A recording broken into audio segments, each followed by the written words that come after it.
Hi, my name's Mitch Mitchell. A couple of days ago, I was looking at my LinkedIn stream, which I don't do all that often because there's a lot of junk out there. I'm just putting it out there. I'm just saying the truth.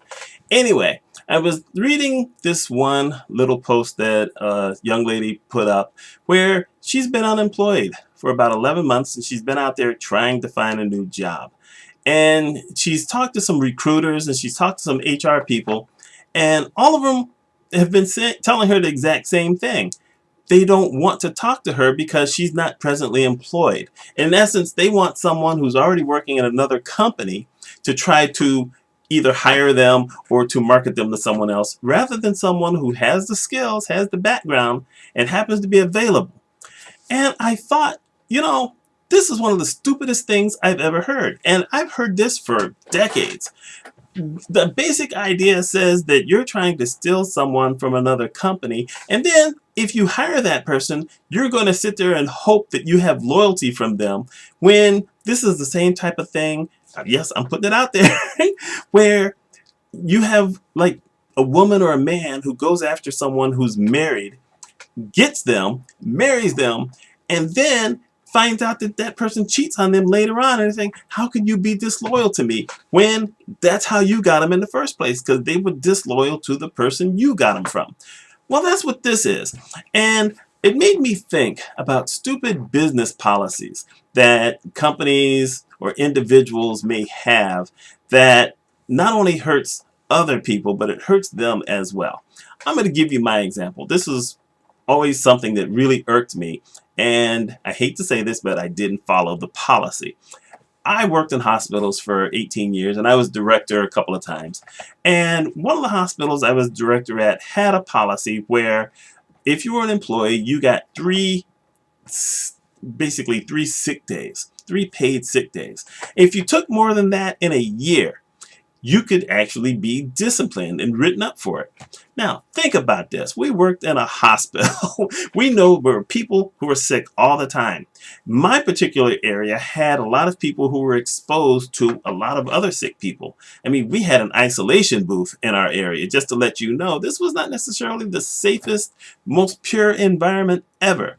And one of the employees I had 3 young children, and children get sick. So she gets 3 days. Basically, it says each one of her children in a year is able to get sick once.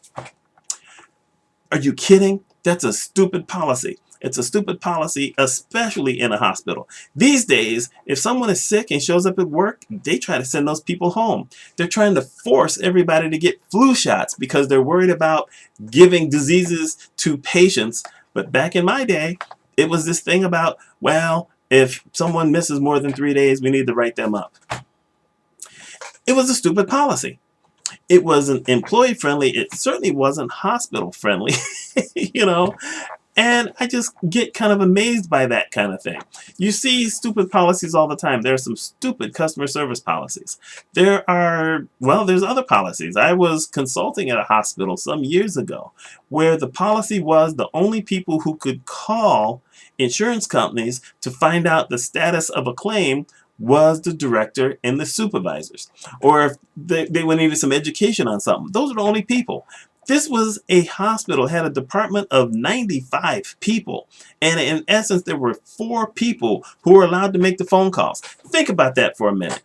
You've got 95 people in the office, including those 4 people, and only 4 are allowed to make calls. And those people are always in meetings. I know that because they've been in meetings with me a lot. It's a stupid policy. It hurts the employees. It hurt the hospital. I tried to supersede that once, and they didn't like it. So then I went to someone above them, and I was able to get part of that through. There was just, they wouldn't know how to ask the question. They wouldn't know how to answer it. You know what? That's called training. That's called sitting down, writing a policy, letting people know how you're supposed to do your job.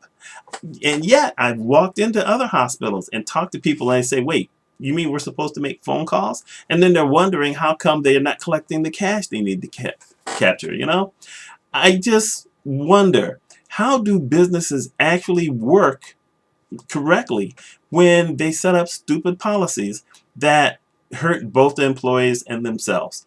How many of you have had to go through that kind of thing, whether you've been in a position of leadership or as an employee? What do you think about rules like that? Do you think that companies really should be that strict, or should they be a little more open, a little more, well, normal, a little more common sense? Let me know your thoughts. This is just something I was thinking about. Uh, hey, you know what? That's just how it goes.